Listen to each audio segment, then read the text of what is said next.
For more on this, political analyst and former Queen's Park correspondent Keith Leslie joins me now. Keith, lots of talk from these two about building up the economy in face of tariffs.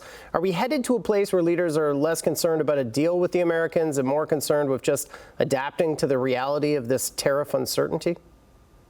Well, I think the reality is right now that there's very little in the way, if any, negotiations going on between Canada and the United States on dealing with these tariffs, the 35% that Donald Trump imposed.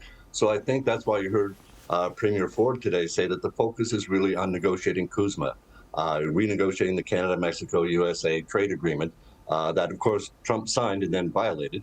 And says it's a bad deal. So the renegotiations of that are, I think, much more important. And they're actually, I think, in Canada's mind, still an achievable goal.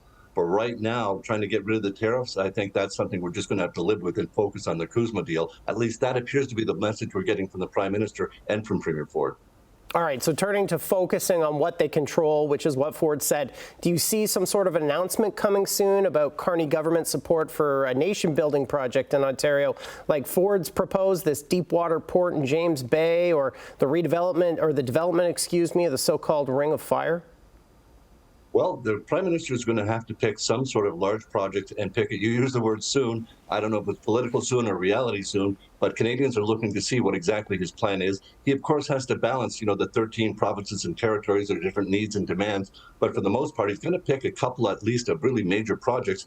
And whether they're a pipeline, a rail project, or shipbuilding, Doug Ford, wants to make sure Canadian steel is used in all of them. And of course, it will be. That's how we're going to rebuild our economy. But right now, I think the Prime Minister is trying to, do that delicate balance act. Come September, I think he's going to have to lay out what some major nation-building projects are. We've been waiting quite a while to hear the actual details. Are there other areas where you think these two leaders could work closer together on economic issues? I'm not so sure. They couldn't get much closer. I mean, we see Doug Ford asking the Prime Minister to cut taxes and cut red tape, and he may indeed do that. But the two of them, I mean, Ford not only said they're united, he said that, Carney is doing an incredible job as Prime Minister.